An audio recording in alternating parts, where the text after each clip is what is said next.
Welcome back to Book Talks Podcast. This is Kayla. And Marissa. And this episode, we were talking about Ruth Ware's book, The Woman in Suite 11. Thank you also for getting us a free copy of this. We do appreciate it in exchange for our full and honest feedback. Spoiler warning, we are deep diving into this book and we're going to discuss literally everything about it. So if you have not read this book, and honestly probably the Woman in Cabin 10 as well, just circle back because we will probably end up spoiling that one, even though I didn't read that one.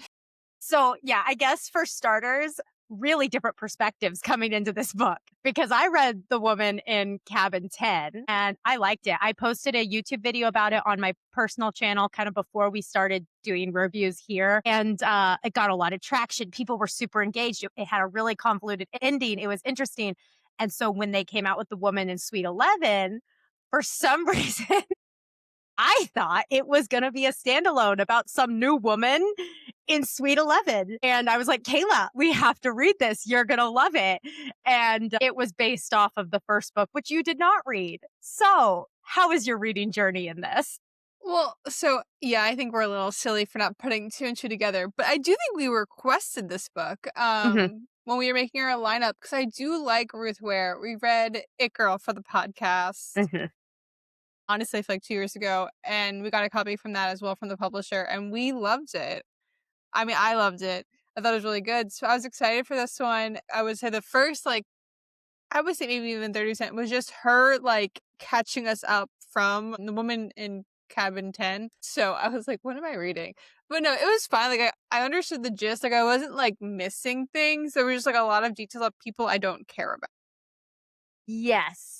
And anytime they referenced what happened on the Aurora, I was like, oh no, Kayla's going to have no idea what they're talking about. I mean, truthfully, I don't even remember most of those details, but at least I knew what the Aurora was because I read the first book. So I felt bad every time they mentioned something from the past because I was like, I told Kayla she'd be able to follow this. And I was so wrong about it being a sequel.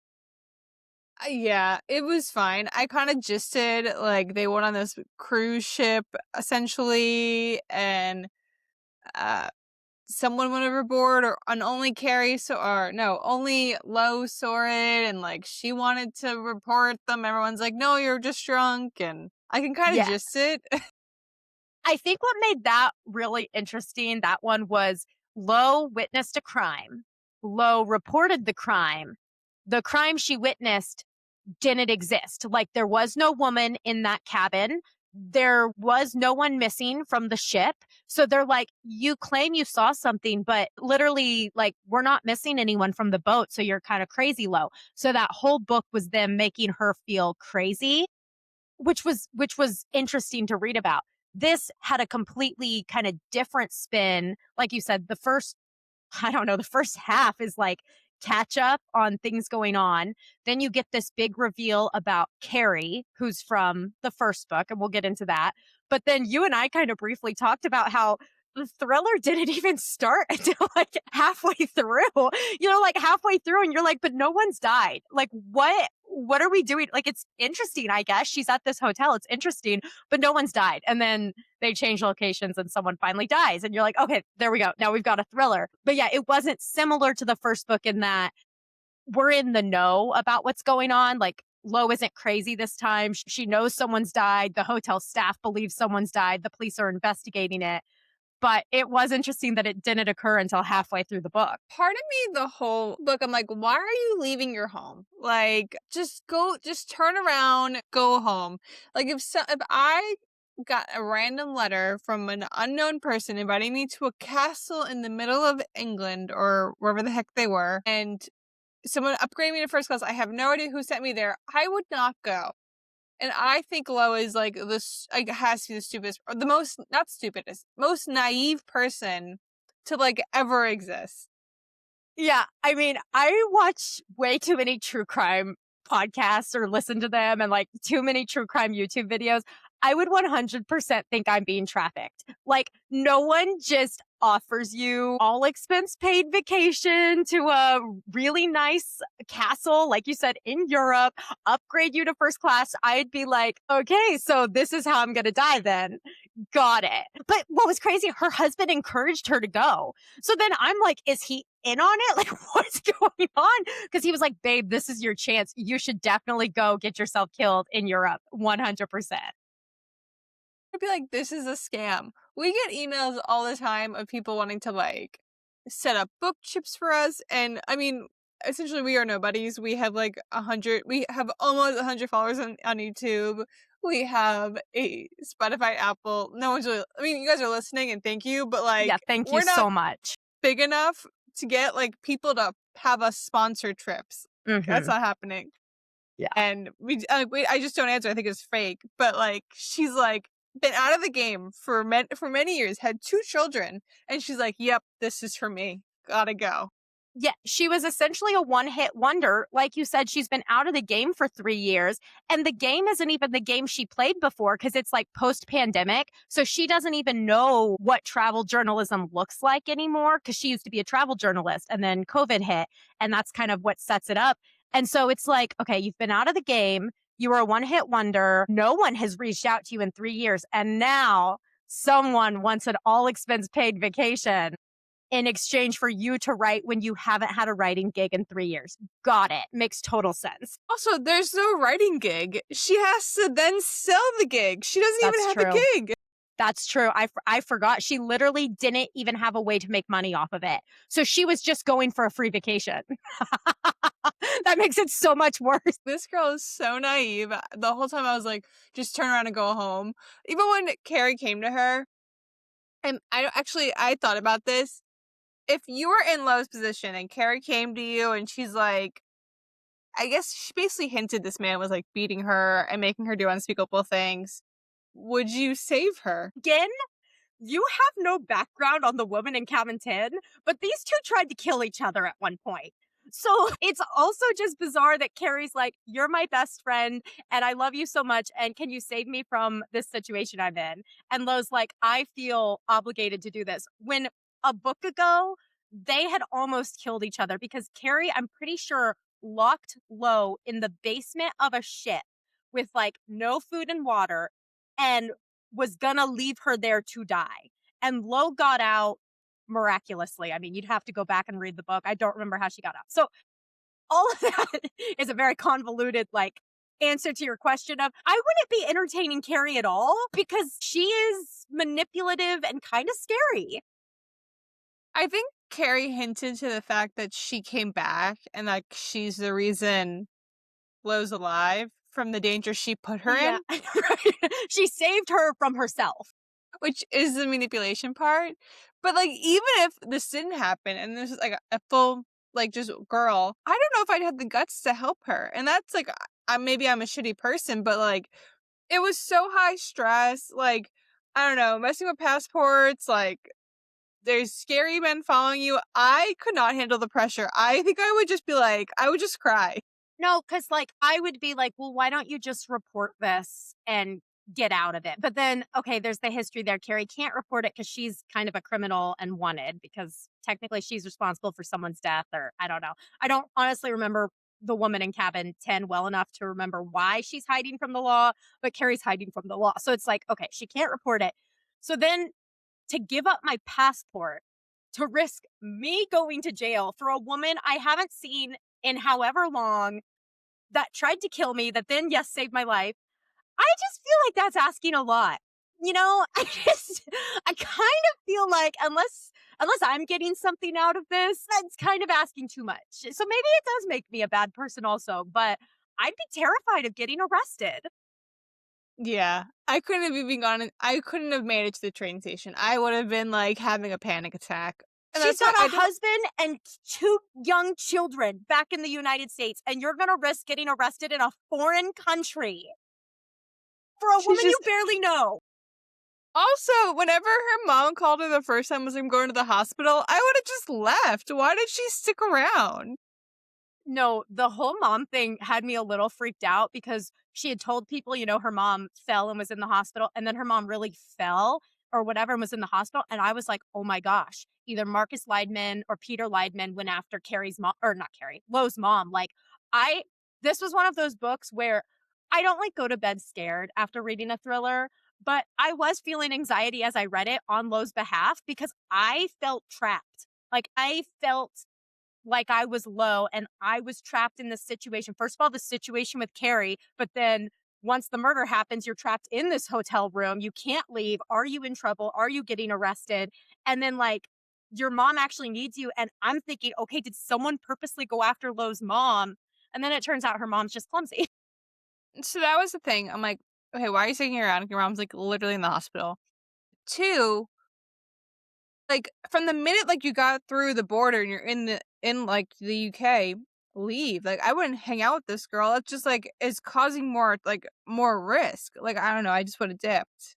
No, absolutely. I was thinking the same thing. Now, it turns out to fulfill the book to its full completion, that was she had to stay because that's what caused all the issues of like Lo getting arrested. Like, okay, spoilers, right? You've all read the book, right? Okay. So Carrie and Peter were planning to kill Marcus and they were not planning on Lo staying an extra day. And so that's what caused all the issues later on. But from what you just said, like 100% agree. I just risked getting arrested in a foreign country by lending you my passport.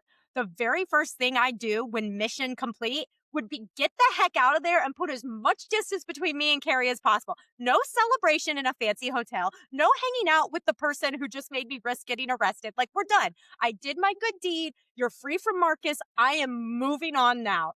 And so the fact that she stuck around, I'm like, okay, listen, Lo, maybe you're the problem. See, like I didn't feel bad for her because every decision she made, I'm like, you are so stupid. Because all these things were like lining up and I'm like, oh my god, just go. And she's so naive. Even with Peter, she was like in the hallway talking to him, all this stuff. She Mhm. goes to the police and was like, Peter could never do this. I'm Can't like, be Peter. you're so dumb. She I don't love that she was kind of dumb, but I do think that's a common trademark of thrillers being successful is like someone has to be dumb for all this to work out in a way that like cuz other like the rational person would not get involved in this and there would be no thriller. So Lo kind of has to be dumb for us to get a thriller, but yeah, I was like, girl, what are you doing? Why you have two children at home. Go home. See, that's why I feel like this thriller was a little forced in Yeah. making it a thriller. Like I feel like she wanted to tell this story about Lo after the fact because she like had this great set of characters that like everyone really liked. It's like the woman in cabin 10. I just feel like it didn't work. It didn't work. And I feel rude saying that. But do Yeah. you agree? Disagree? So I liked it. I think it was a money grab. I think The Woman in Cabin 10 was really, really popular. And honestly, I don't know why, because I've read better thrillers, worse thrillers, whatever. Like The Woman in Cabin 10 was good, but for whatever reason, a lot of people latched onto it. It skyrocketed, got really popular. Literally one of my best YouTube videos I've ever posted was the review of it. So I'm like, great, it's a moneymaker. And when an author just follows it up for the sake of money, I think it shows. And I do agree with you. I think it was forced. I don't think this book was necessary. She spends a third of the book just revisiting The Woman in Cabin 10. And then you're 50% of the way through and nothing's even happened. So, like, again, I don't want to say it was a bad book because I actually enjoyed it. I wasn't bored while reading it, and I did feel anxiety during some of like the high stress moments. So it was a good book. I don't think it was necessary. I don't think it's probably as good as The Woman in Cabin 10. But if you really liked that one and want to find out what happens to Lo, this one's for you.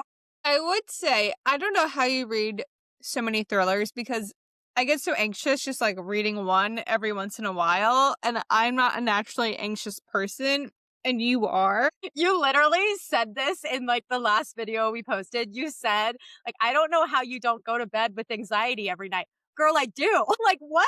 You think I go to bed just like carefree? No, I have high anxiety. But no, it's funny because thrillers don't scare me in the sense that, like, these things happen. I don't think anyone necessarily thinks it's going to happen to you.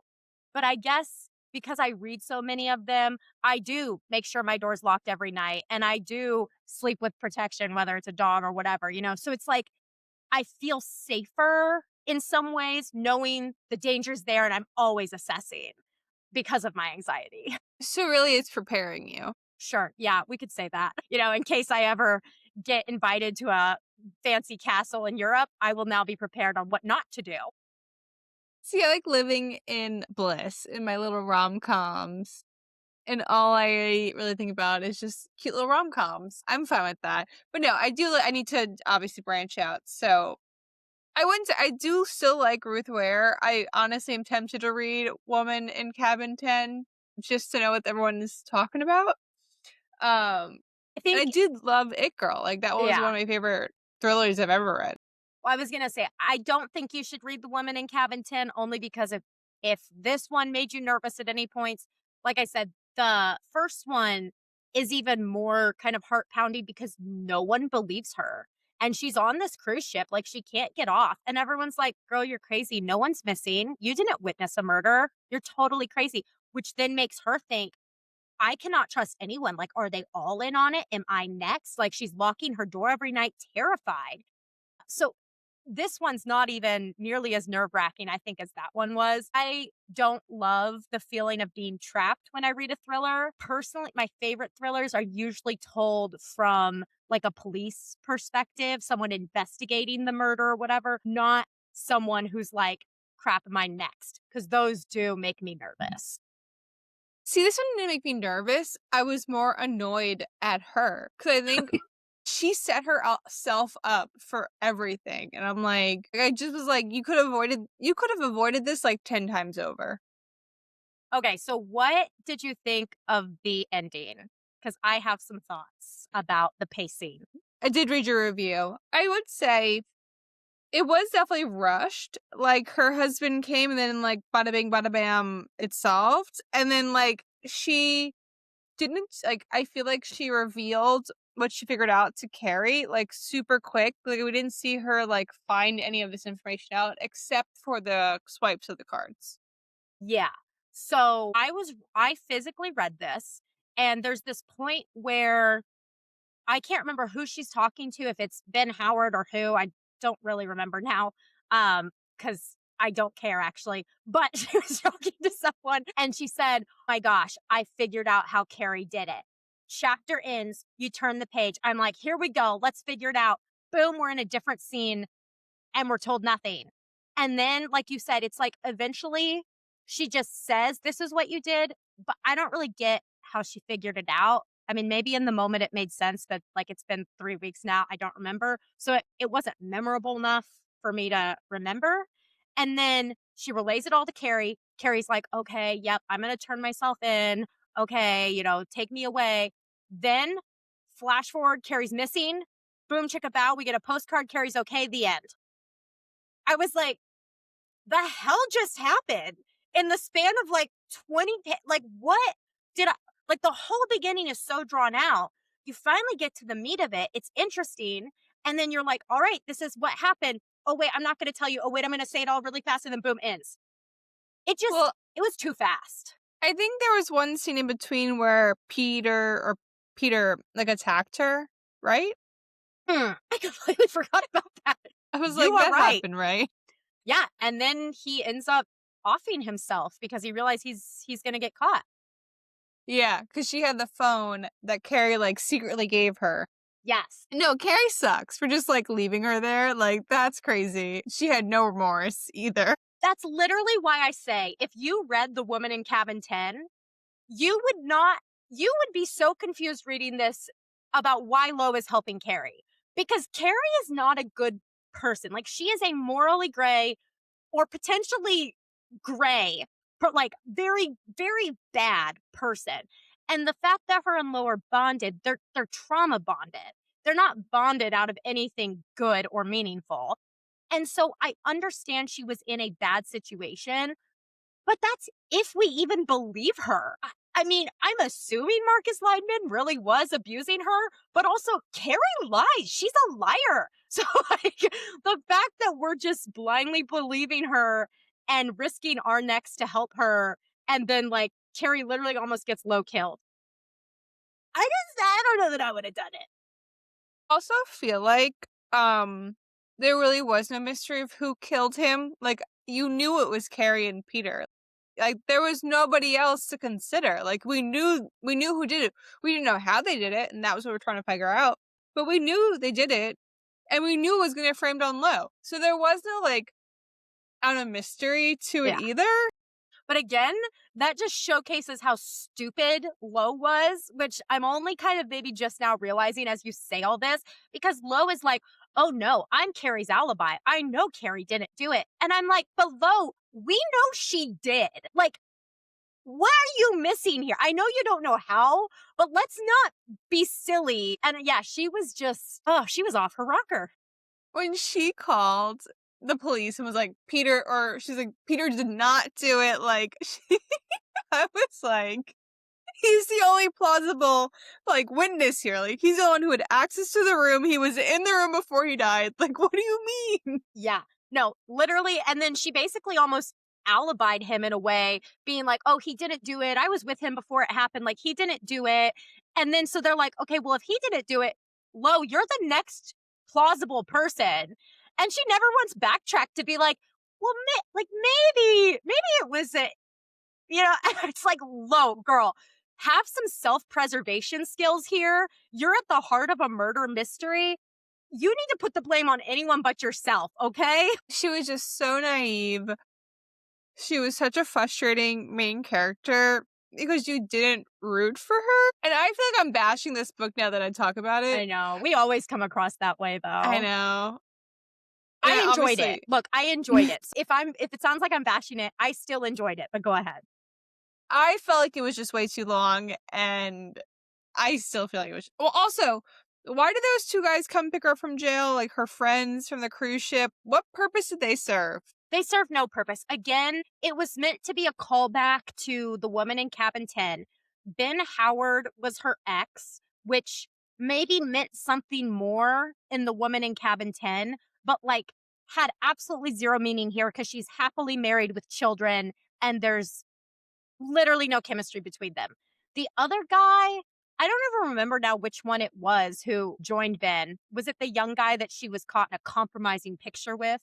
Okay. I think so. Well, him, again, he was in The Woman in Cabin 10, but like he served no purpose here other than that compromising picture, which wasn't, I don't know. Yeah, you're right. It was too forced. It was trying to capitalize on the money that the woman in Cabin 10 made, and I bet it was successful because people who love that one definitely picked this one up, and people who hadn't read that one probably now have read both because this was so highly anticipated. So, I'm sure it accomplished the end goal, which is always money, but as far as a reader goes, it is a little cheap to do that, and I've already actually walked back my rating on Goodreads. I don't know if you saw, I originally gave it 4 stars. I've since revised it to 3 because I was like, it's really not a 4-star thriller. I think it's fine. So I'm going to leave it at 3. It's fine.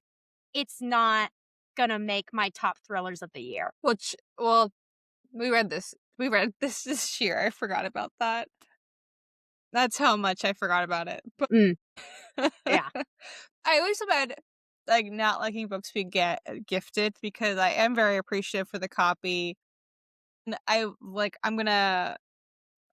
probably give this to the Free Little Library on down the block, which I ordered stamps. So I'm gonna put Sam saying, like, from the library book talks podcast. So then hopefully whoever picks it up will follow us and then read the episode or watch the episode. I mean, but I just didn't like it. Also, Fable does let you do point system, so win there. But yeah, I gave it a 3. And I feel bad for my rating. And I still love Ruth Ware, and I still recommend Ruth Ware, but I just didn't like this book. Truthfully, I don't think you need to feel bad for giving a book a 3-star rating because I don't think a 3 is actually bad. Like 3 is average. It was an average thriller. It didn't knock my socks off. I'm not going to remember it. I told Kayla before we started recording that I had to ask ChatGPT 3 times to give me the synopsis of this book because 3 times Chat got it wrong. Like if AI can't even remember what the book's about, then I'm not going to feel that I'm not remembering what it's about, okay? So yeah, very grateful to the publisher for sending it to us. And I did enjoy it. And if you like The Woman in Cabin 10, you'll probably enjoy it. But don't read it without reading The Woman in Cabin 10. It probably won't make sense. Yeah, it'll just stretch on for you for like no reason. So that's kind of all I have to say about this book. Okay, all you have to say about this book, but you mentioned if people pick up your book with the Stamp Book Talks podcast, maybe they'll follow us. We are so close to 100 followers on YouTube. Every time we almost get there, someone unfollows. That's okay. We're going to get there. I would just ask if anyone's watching, please, please, please go support us. We would be so excited to get 100 followers. Our goal this year is like 500, but we're starting with celebrating the little wins, and 100 would actually be a huge win because we started this year at we started last year at like 30 followers. So we've already built ourselves up a little. Yes, we're 2 away. We're at 98. We are staying currently at 98. So fingers crossed we at least grow and not drop anymore. But yeah, make sure to follow. We'll be releasing a new episode every single week. So stay tuned. And hopefully our next read, which is Red Rising, is a much better review or a much more favorable review than our current read for January. February is going to be good. I'm very excited for Red Rising. I know. I'm excited. I'm almost done with Empire Storm and like Tower of Dawn. I probably have like one more day of reading, and then I'm gonna pick it up. I'm gonna take a break before reading Kingdom of Ash. I'm gonna read Red Rising book 1. Good plan. It's taking me too long, so Yeah, I'm currently splitting my time between Wuthering Heights and this book will no, not this book will bury me. Sorry, I read that forever ago. Whatever it is, Bury Our Bones in the Midnight Soil. And I'm like concerned that I'm not going to read enough in February. Like January was such a good month. And then February, I'm like, okay, I'm on track to read like only 4 books. And that's making me a little nervous. But you know what? We're reading for vibes. I'm enjoying it. So I'm excited to get to Red Rising, but it's going to be after I finish these 2. the same place. I was like breezing through books in January, and then I've kind of hit a plateau. I just finished The Heir Apparent today, and it was like a sad ending, but like a good one, but just like not the Oh, one I expected. yeah. Okay. It was a good read. I gave it like a 4-star. Uh, we'll discuss on our like February wrap up, but I have 1 book done this month, so I need to get some Same. other books done. Same. I have 1 book done and I'm like, okay, by the 10th of January, I'm pretty sure I had like 3 books done. But you're right, we're reading for vibes, and trying to read good books so we can recommend them. So I guess we can leave it here. Yes. Have a good night. Make sure to hit subscribe and follow us on Instagram and TikTok at Book Talks Podcast. Goodbye.